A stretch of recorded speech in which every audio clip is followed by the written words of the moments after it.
Greetings, travelers. Hey, we did it together. I always wait because I always feel like I trample your greetings, travelers. And then every time I wait, you're looking at me. It's like not working out. I usually, it's the old Southerner in me, ladies first. I can't help it. It's just, I do declare. Yep. We have some breaking news. We have breaking news today. Yeah, breaking news is this. Naked woman allegedly assaults deputy while intoxicated because she claims that she's a mermaid. Yeah. And so Erica, where were you? Where were you on this day? Yeah, exactly. So apparently, and we'll put the link in the show notes because this is hysterical. I'm not going to say the woman's name, but apparently this is not the first time she was warned to get off of her neighbor's property because there's a pond there that she keeps going in nude because she says she's a mermaid. So this nude woman, when the deputy showed up, of course, to politely ask her to leave her neighbor's property because she has a trespassing warrant, she assaulted the deputy. But best part of this story is, one, the mermaid thing hasn't worked. Yeah. Two, she was drunk. So it's like my favorite thing. You get drunk, suddenly think you're a mermaid, go to your neighbor's pond. My favorite part of it's almost like the sovereign citizen movement. She claims because she's a mermaid, she does not have to abide by land law. She is only held by maritime law. So she was waiting for the deputy to bring a maritime officer.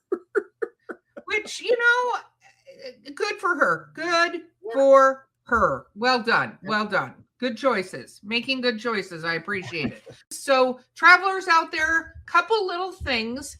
If you want to find out if you're a mermaid, okay, number one, salt water. That's where mermaids generally are found, is in the ocean. Not sure why, but it seems to be that kind of fish. Number two, don't use your neighbor's property because a lot of times, unless you get approval, the police who are doing their job will show up to make you leave said property. And number three, I heavily do not recommend doing this while you're drunk. Those are my warning rules for travelers who want to be mermaids. And this wasn't Florida. This was Louisiana. So it's still on the coast. Yeah, Louisiana has coast. It was definitely a southern thing. So yes. So I love to see pictures of mermaids. I love mermaids down in what is it? Weeki Wachee. Amazing. If you ever get a chance. A couple mermaid friends. Chrislyn, who runs the Wonder House, owns the Wonder House. She's a mermaid for Weeki Wachee, part-time.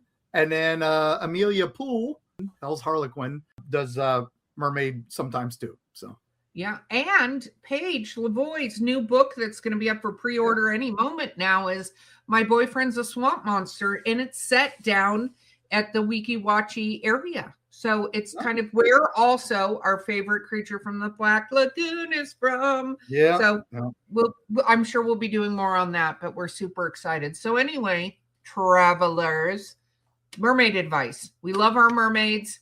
Please do it safely. Please do not break any laws while doing it, because you just need the right energy when you're going to get your fishtail. Wow. What a fun story, though. What a fun story. It was. And it just makes me think humanity has a shot. So, okay, Mark. So we have talked about this gentleman before, and by we, I mean you. Well, it's Fortean February. We've been calling it that for years. I know we have, but I realized I have no effing clue who Charles Fort was. So yeah, you didn't even know it was Fortean came from Charles Fort. So no, I didn't. So I am so pretty, as we all know, I'm pretty. Well, I'm sure some of our travelers don't know who Charles Fort is, and I thought let's who the hell is Charles Fort, Mark? Tell us. Well, when I was a young man, and as we've discussed this many a time in West Virginia, it was in the 80s, Satanic Panic. You couldn't find anything related to fantasy, science fiction, all that. Those sections were burned out. But the paranormal section of the library, the nonfiction stuff, was still available. And so I collected this wonderful thing, The Book of the Damned by Charles Fort. Oh my gosh, I found this and fell freaking in love with it. So Charles Fort, he kind of stands as this just influential figure for all of this stuff, for all the things we love to do. What he called damned data, facts and reports that were excluded by mainstream science. And he just basically led the groundwork for skeptical inquiry and curiosity. And he founded a couple societies, but mostly it was just people who followed him, the Fortean Society, which was in Times Magazine. We'll talk about that in a bit. But that's basically where he comes from. And Charles Hoy Fort was born August 6th, 1874 in Albany, New York. He was wait, did you just say 1874? 1874, August 6th, 1874. Oh my gosh. Wow. Okay. Yeah. They were a Dutch family. He basically had very strict upbringing from his father, who was a grocer, and he really hated authority because of this. Who blames him? So he wanted to be a naturalist. So he started collecting seashells, minerals, birds, and he basically was self-taught during all this. He basically, like me, he was just a reader, voracious reader. So at 18, he takes a world tour himself, going to travel through the United States, Scotland, England, South Africa, and he was going to go more, but he got sick and had to come back home to New York. Around this time, he meets his wonderful wife, Anna, and they get married in 1896, and they were just poverty line level. He was trying to be a writer, and he was writing newspaper articles and magazines, not doing great. But 1916, he gets his money the old-fashioned way. He inherits it. His uncle dies, gave him a full stipend, so he was able to research full-time, get into writing. And he spends the next few decades in libraries in New York and London, England, and he is coming through science journals, newspapers, and periodicals, and he starts finding all these reports of unexplained phenomena. And I mean, we're talking tens of thousands of notes on little scraps of paper that he stored in shoe boxes. And he just kind of made this big archive, this idiosyncratic archive that just is crazy. And he puts out his first book in 1919, Book of the Damned, and it becomes his famous work. He has damned data, facts excluded by science because they don't fit theories. And we're talking everything in this, Erica, the classics from falling frogs, falling fish, mysterious lights in the sky, strange disappearances, temporal distortions, the stuff we talk about to this day. Wow. And it's why we're here. It's why I love Fortean February, right? Yeah. His second book, 1923, is called New Lands. And he just kind of expanding on his first book. It's like astronomical anomalies. Again, just talking about how things have changed over the years and how this was science and now it's not. And this is when he really starts showing skepticism towards science and authority, right? He's like, look, you said this was science 10 years ago and now it's not. So we can't just keep saying this is 100% because we know science changes. That's true. And he did a couple more books, one called Low, which is L-O exclamation point. And again, this one he's talking about teleportation. This is when he starts really getting into poltergeists and spontaneous human combustion. And one of my favorites, OOPARTS, OPA Arts, OP Arts. And that's out of place artifacts, things that shouldn't be in places that are. And then Okay. his last book came out after he died. It was called Wild Talents, and that was psychic phenomena and things like that. So he was really a pioneer in this stuff. He wrote a novel, and he's got a bunch of unpublished manuscripts in those notes. One was called X and one was called Y. You know, that's how you title a thing. Sadly, they were pretty much mostly destroyed. But most of his stuff's available, open print and digital, so you can find it. But he was the father of modern UFO studies. And that's why we've got Fortean, Forteana. Those were words to denote strange phenomena, the stuff that he cataloged. So I have a question. I have many questions. Okay, go for it. My first question involves, there was a time period where people who were psychics, we talked a little bit about this because Dan Aykroyd's family has a history with this, right? Where there are some people that were very much into metaphysical, and you'd have seances at people's houses, and not like hidden things like this. Like there were people who were felt to be experts in this field, right? And I feel like this is kind of the time period where some of that stuff was happening, in the 1800s. A little after the whole Fox sisters and the Victorian spiritualism. This is that's what shut it all down, because there were so many people that were fakes and frauds and doing things to promote this, making money off of it. And Fort has to come into that post era and rebuilds. Like there was some scientific credibility here, but it was all gone and washed away. And so we got to rebuild. Wow. And that's what we always hate, the modern hucksters on television, some of the television shows that are just making stuff up. We're like, it's killing the people who really want to research it and really want to do that. And that's why he was like, hey, let's get back to it was called damned evidence. His quote was, a procession of the damned. By the damned, I mean excluded. We have a procession of data that science has excluded. And that's where he came up with the term damned evidence or damned data. You got to understand, though, this guy, he influenced so many people that weren't even into paranormal. Some of his people who've said that he was the one who brought him along was one of my favorite is Mr. Theodore Dreiser.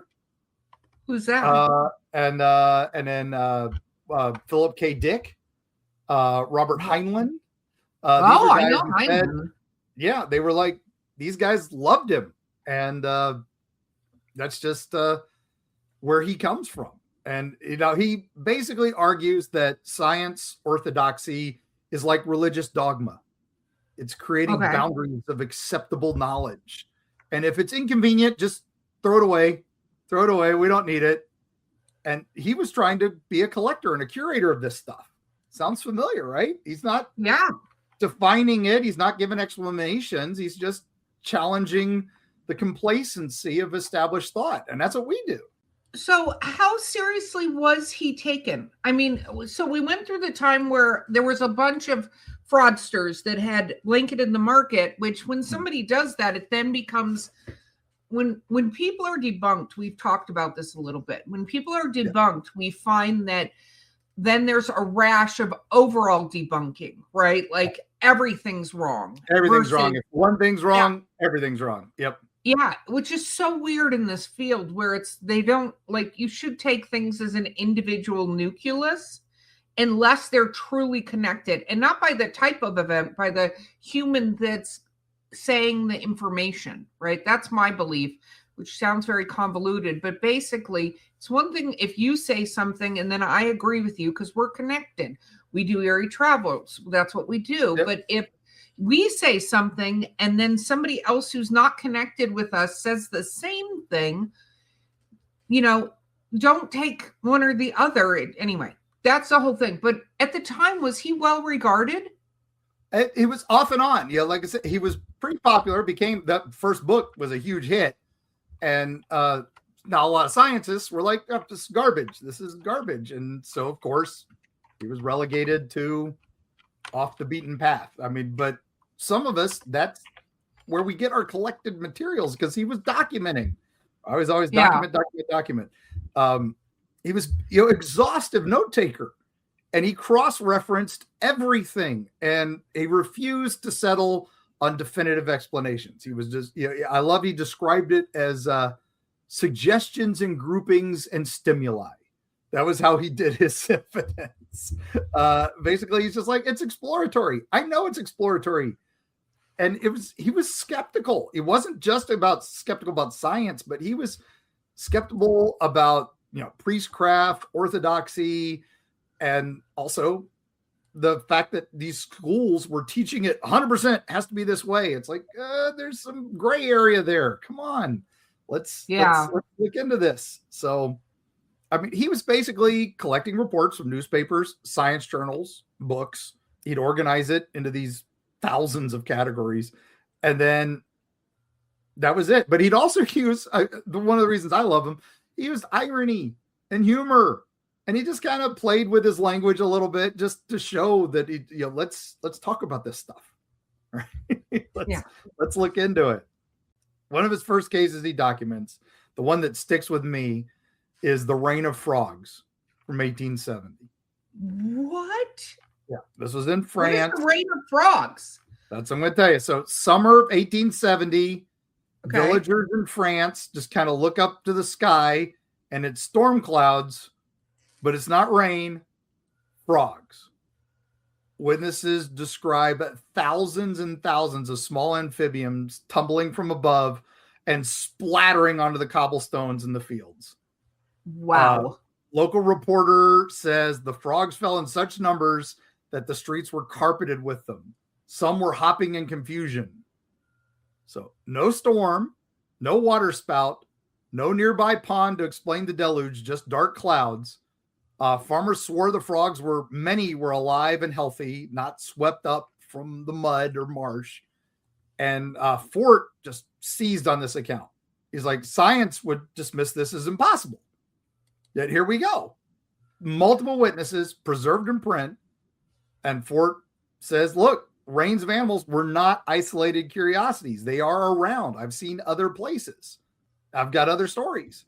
And if frogs can fall from a fairly clear sky with just dark clouds, what else might reality not be showing us? No, and I think, what's interesting about that is that that we've heard about fish falling from the sky, and there's a whole scientific reason for this, which we could always get a scientist on our show to explain it. But back then, they didn't have some of the science knowledge they have now. So to completely discount this from happening, or to say, well, it's got to be a biblical thing or whatever. Yeah. No, there's science. There's science here. We're not sure what. And that's exactly the kind of thing. It's like, well, it was just dismissed. Oh, it was a water spout. But there was no water spout reported anywhere or seen. And they get up in the clouds, they come down. What? Exactly. Now we've seen toad invasions. One of my favorites was in Florida and New Smyrna Beach. They were swarmed with frogs. They've been swarmed a few times with frogs because what happens is the storms will come through and push away the birds. So the birds can't get to eating all the tadpoles. And then when the tadpoles are born, they swarm the town. There's thousands, millions of them. But those aren't falling from the sky. They're just coming out of the swamps, like going everywhere. Yeah, no, that's true. I remember one of the reports was the guy opened his door and they were literally just coming down like sheets of frogs.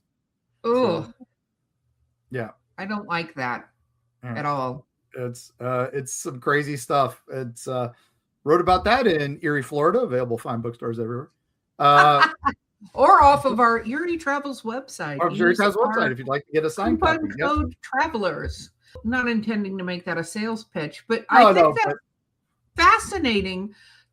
So he talks about does he give any more examples or does he just talk about that? He talked about the fish fall in Minneapolis in 1901.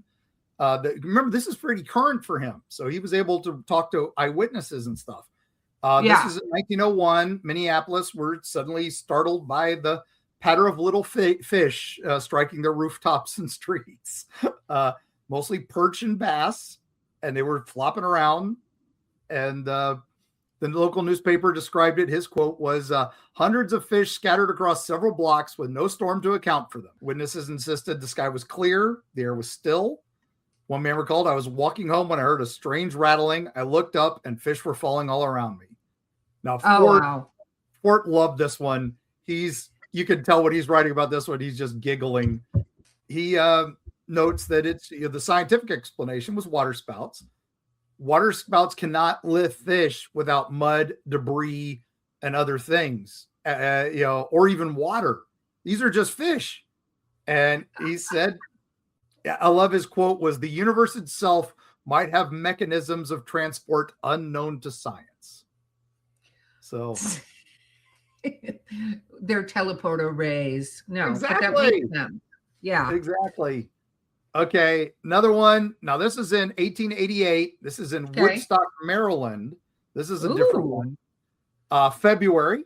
Hey, we're in Fortean, February 1888. The town of Woodstock, Maryland, experienced a bizarre meteorological anomaly. Okay. Residents reported a sudden bludgeon temperature from 75 degrees Fahrenheit to below freezing in minutes. Wow. Witnesses claim the cold snap was confined to a very small area, leaving nearby towns unaffected. One farmer testified the air turned icy as if a door had opened to the Arctic. Our water trough froze solid before our eyes. Wow. So Fort cataloged this case as evidence of localized atmospheric anomalies that defied conventional meteorology. He suggested that pockets of extreme temperature might drift through the atmosphere, unexplained by science. And he just shows the weather. We don't understand the weather. That's very true. And human testimony was vital in preserving these fleeting events. Again, you couldn't have what kind of documentation you're going to have. Back then, it's 1888. You didn't have like laser thermometers and stuff like that, but this stuff could happen. That didn't have cameras. I think people take for granted some of the items that, it's interesting. I was watching a true crime show. I know, imagine that, right? Oh, wow. And talking about a case from the 1990s, right? Mm. And one of the things it was talking about was camera footage at ATMs. Now, for us now, all ATMs have cameras. Just in case you're planning on trying to rob them or you steal somebody's card, they're going to get a video of you, right? And there's usually 2 or 3 different angles of video. But in the 1990s, which wasn't that long ago, no, there weren't. Like, it was rare to have banks that had cameras at their ATMs, or they maybe had outside, and sometimes they were pretty grainy. Like, they were there, but they were pretty grainy, and we take for granted that was only a couple of decades ago. Oh, there's one of my favorite recent ones. I love those cameras because they caught a moose. I forget where this was, but there was a moose somehow charges an ATM, smashes into it, and breaks it open, and then runs away.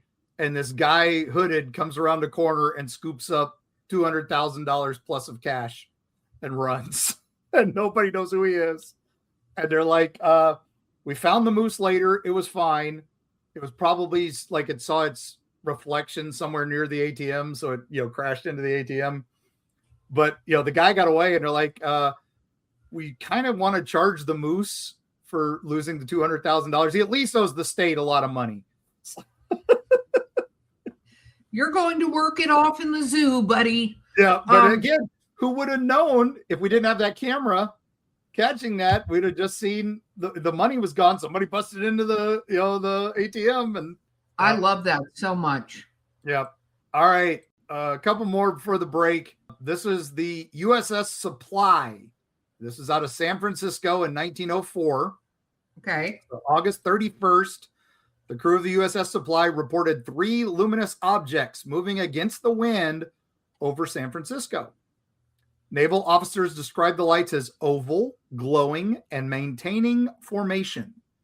Witnesses noted that the objects accelerated suddenly before vanishing into the night sky. The official report stated they appeared to be under intelligent control. So Fort loved this account. Again, he preserved it as one of the earliest credible sightings of UAP, unexplained aerial phenomena. He argued that trained military witnesses could not be dismissed as gullible, right? Mm-hmm. And for Fort, the USS Supply incident suggested humanity was being observed by something unknown, an unknown intelligence. And he turns to that a lot in his books. And he actually liked considering that they considered the Earth property to study and stuff like that. First UFO case, kind of, right? Yeah.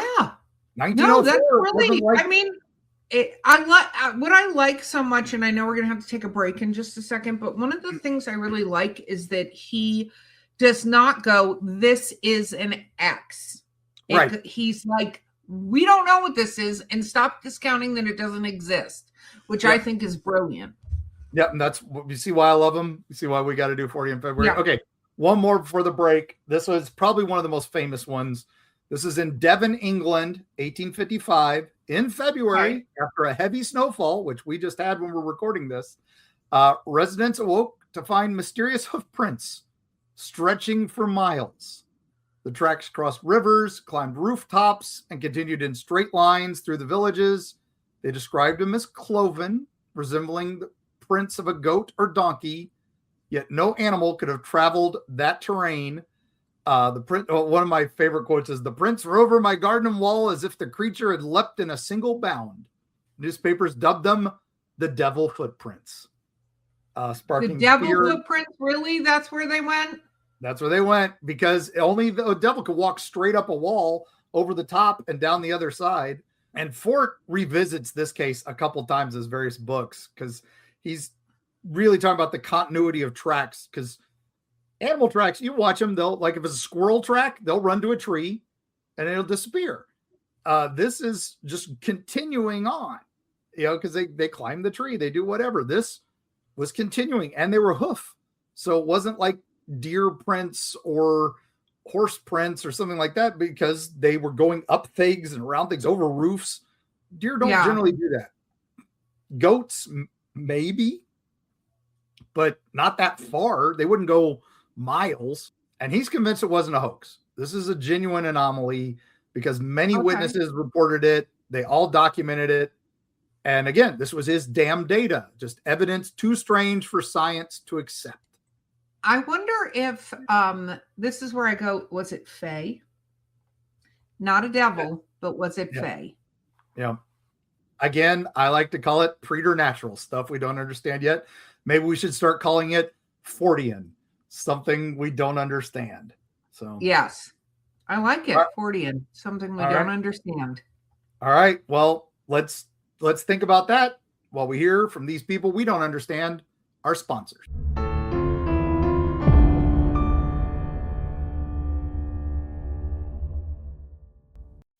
Destiny Beard, the lyrical soprano who will haunt your dreams.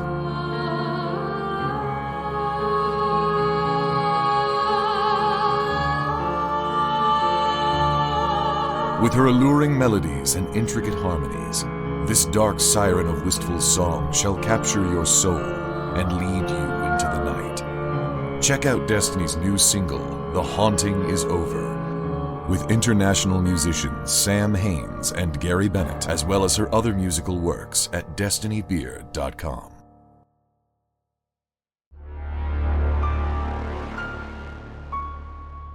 Okay, we're back. Hey! Now this one you're going to love. Okay. We had the raining frogs. Well, this is in a Quebec quarry, 1872. Okay. These quarry workers in Quebec split open a block of limestone, and inside's a living frog. They swore the stone was solid until broken, and the frog just jumps out unharmed. The quarry foreman testified, "We saw it with our own eyes. The stone was intact, yet the creature alive within."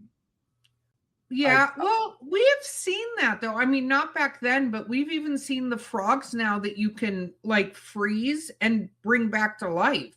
They can get the tadpoles into things and they come out. I know that happens in geodes sometimes, where they somehow get in with the water that gets into them, and then they come out later. Now, Fort collected dozens of similar reports of toads found in coal, wood, stone, and a lot of these were dismissed as folklore. But he showed the consistency of witness testimony. He's like, this demands attention.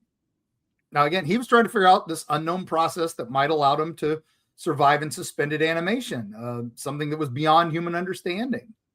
And I just was upset that the frog didn't get up and start singing, "Hello, my baby, hello, my honey." Right? Oh, God. Yeah, no, not appropriate. Funny, but not Michigan appropriate. J. Frog reference there, gang. So, yes. And nobody impressed knows I what we're remember his talking name. about. Just kidding. Epilepsy. Can't remember yesterday, but I remember Michigan J. Frog. All right. So seriously, dude. Seriously. This one's an interesting one. This is in 1755, Lisbon. Okay. Lisbon gets a bad earthquake, 1755, catastrophic. Okay. Witnesses literally report that hundreds of people sheltering in a building just vanish without a trace. Building's fine, remained intact, but empty. And okay. The guy witness said, "We entered the hall where they had all gathered. Not a soul remains. This is a mass disappearance." Alrighty then. And Fort cited this and says, "This is a phenomena science refuses to acknowledge." He's kind of suggests that earthquakes can trigger unknown forces capable of transporting or annihilating matter. And it was tragic, but where did they go? They weren't in the building. They just vanished. So did anyone ever find them? No signs, no nothing. Building was fine. That's now, it was the 1750s, so we don't know how extensive their digging and stuff was, but it was a pretty massive earthquake, and most of the town was destroyed. So, but still weird, right? Very, very weird. Very weird. All right. So one more, and then we're going to start talking about his range of influence. This one's an interesting one. This is one that was pretty much kind of debunked later, but he was fascinated with it. And it's the Esperanza Stone. And this was found in the 1880s in Mexico. And this guy named Major Frederick Burnham reported discovering this carved stone in Mexico, and it was covered in strange symbols. No known script. And witnesses said it was massive, that the markings kind of seemed geometric, but organic still, maybe. Okay. Yeah. It included this case. He had a lot of things called anomalous artifacts, those OP arts and OP arts, arguing that he argues that it represented evidence of lost civilizations, unknown cultural influences. And he says, mainstream archaeology just dismisses this stuff as frauds and misinterpretation. And he was convinced that this was a larger pattern, that these objects were talking about histories that were lost or forgotten, or stuff just not written, or cultures erased from history. And he's right about some of these objects. Okay. This one, we're pretty sure, was a fake, but he didn't know that at the time. But some of this stuff was proven to be a lost civilization, a thing we had lost track of. So when was it proven to be? It's still not 100% proven fake, but around the 1950s, they pretty much did a study on it and said these carvings are pretty natural, but somebody just kind of did extra work on them. So, got it. Okay. Yeah. Now Fort died May the 3rd, 1932. But 1931, the Fortean Society was established in New York City, and they held it in his own apartment. The first meeting. Really? Yeah. And it was basically promote Fort's ideas and continue this collection and discussion of strange phenomena. And Theodore Dreiser becomes he was his friend, and he was kind of his patron, right? He was helping Fort do all this. And the founding members were basically some big names of the time: Booth Tartington, Ben Hecht, Dorothy Parker, Alexander Woolcott, and then this one guy named H.L. Mencken, who was basically Fort's critic. Didn't believe any of this stuff, but he was involved with these early discussions. And then Tiffany Thayer, who becomes their leader. So the society, that's what they called it in quotes here. The society. It became like the hub. Fancy. Yeah, just to make it better, right? Yes. The society. The society. They became a hub for writers, journalists, thinkers, basically anybody interested in the unexplained. And they had regular meetings, correspondences, and they founded a newsletter called Doubt, which was basically sharing opinions and stuff. Now, Tiffany Thayer, she was a novelist. She became the editor of Doubt, or he. Sorry, I keep saying Tiffany and she. It's a he. Under his leadership, the society became more eccentric a little bit. We'll admit that, because he started putting in political views. Mostly during World War II, he was very much a pacifist and was very much against anything pro-war. There were other chapters of the society that started forming, and he dismissed certain chapters that if they said flying saucers didn't exist, he got rid of them. Said, nope, you're not allowed to talk about this. Wow. But a couple of his societies were saying the atomic bomb was a hoax. And that so he got rid of them. So that completely justifiable. That one completely justifiable. Right. So now he died in 1959, and then the society, Thayer's death, and then so the society goes on hiatus. Doubt ceases publication. Everything just disappears for a little bit.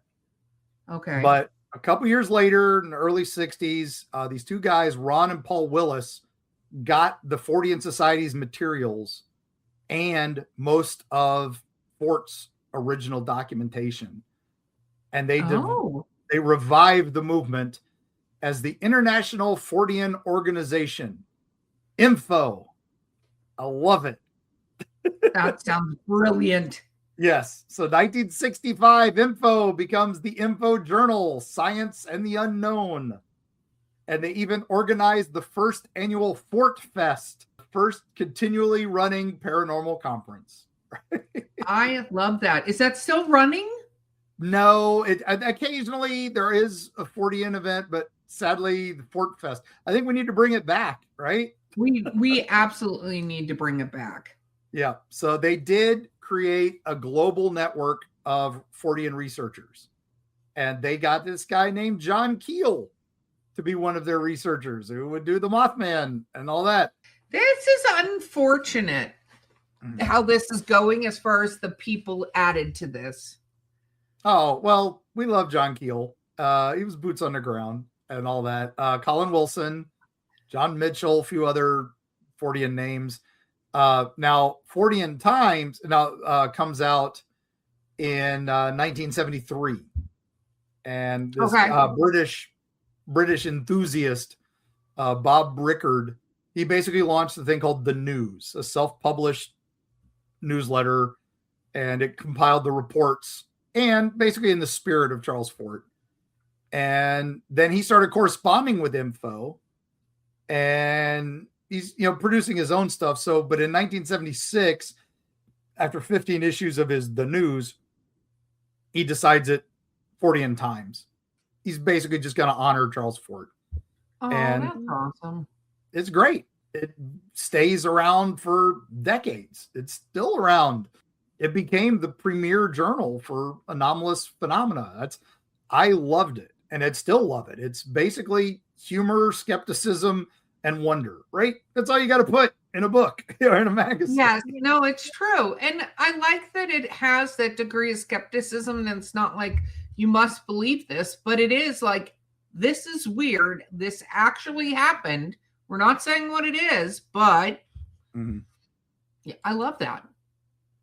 Yeah, it's published by Diamond Publishing. My concern is Diamond Comics and Diamond Publishing are having some issues, so I'm worried it might disappear again. But oh my gosh. So Fortean Times covers all the things we love: UFOs, aerial phenomena, cryptozoology, ghosts, hauntings, poltergeists, spontaneous human combustion, out of place artifacts, archaeological anomalies, ancient aliens, bizarre deaths, medical oddities. That's one of my favorite issues every year is the weird medical oddities, urban legends, conspiracy theories.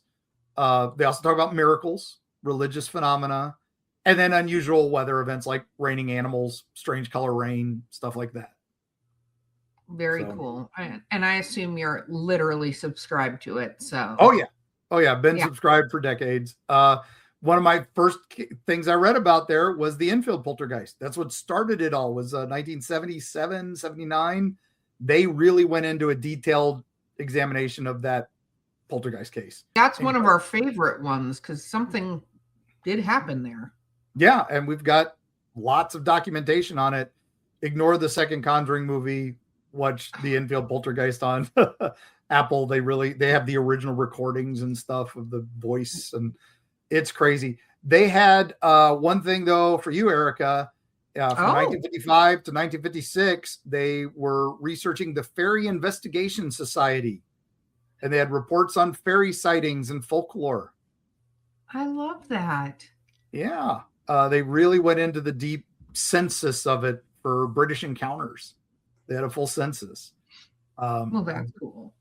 Yeah, they had a fun article on the Black Monk of Pontefract, which is this crazy haunting in Yorkshire. And they had all the original eyewitness accounts, the historical context of it. Incredible. Wow. Yeah. Recently, though, they even had an article on time slips in Bold Street, Liverpool. And they had documentation of temporal anomalies, eyewitness testimonies. It was right out of some of our listener tales. Yeah, no, that's just getting weirder and weirder, right? Right, exactly. We keep getting strange stuff from all this. There's something. Yeah, I don't know what else to say on all that. It's just that there's something going on. So 2023 was the 50th anniversary of Fortean Times. And it's still going around. So we love it. That's very cool. Well, now I know who Charles Fort is. That's pretty badass. Pretty much. He's a badass. And I mean, he had this huge, profound impact on the study of the paranormal. And also kind of inquiry and unexplained. I mean, if we wouldn't have half the stuff we have if it wasn't for him. I'm sure others would have studied it without his influence, but because others were. But man, he made it so that you could talk about it. And I think a lot of people in this is paranormal, preternatural world need to go fort themselves. I'm going to bring that back. I'm going to make that happen. I'm bringing it like fetch. I'm going to make that happen. I mean, what are you doing? We're out forting. Yeah, we're forting.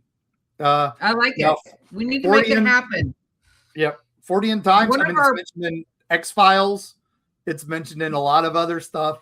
So it kind of made mainstream. They do have an annual new event. It is called the Unconvention.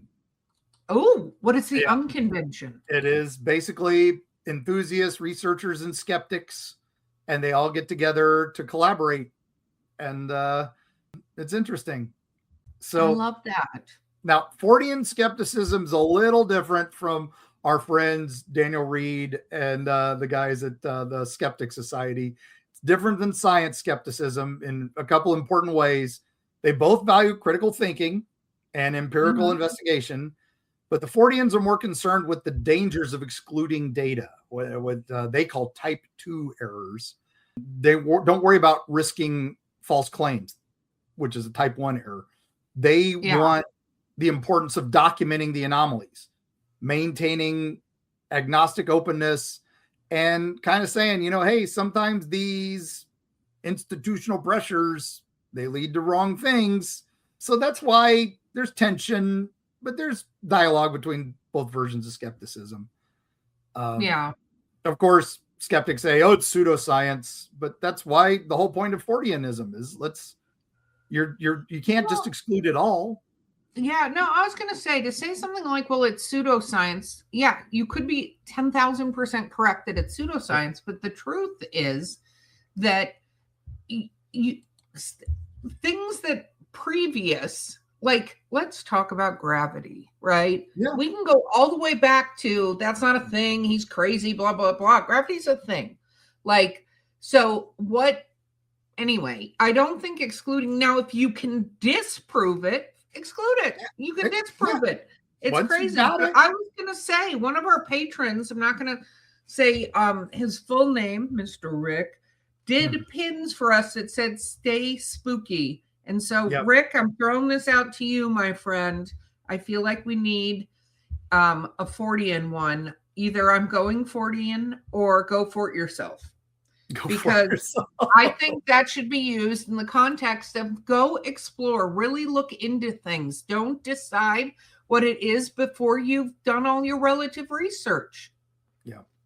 I like it. I like it a lot. Yeah. Well, Mark, thank you for educating me on this. I really appreciate it. Oh, yeah. No, I mean, we wouldn't have modern UFO study. We wouldn't have all this other stuff if it wasn't for Charles Fort. So, yeah. They're all, his papers are now housed. This is your travel gang for your Eerie travels. Everything that he used to have in his house is now in the New York Public Library. And then some of his later stuff is at the University of Pennsylvania, the stuff that Dreiser collected. Also, they have all the issues of the Fortean Times.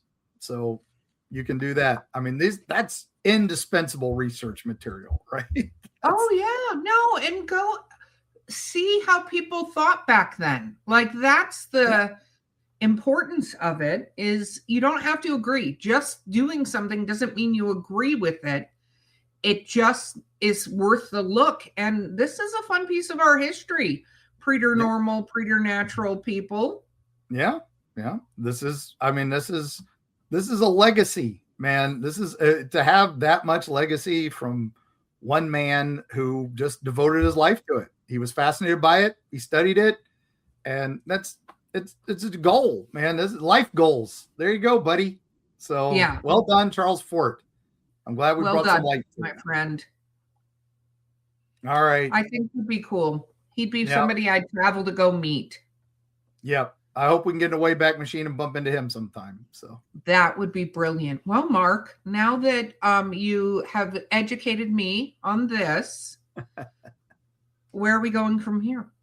Well, I guess it's time to wrap up and thank our patrons. Thank you again for all you do. And if you want to throw us a couple bucks, just go to our Patreon link in the show notes. We'd appreciate it.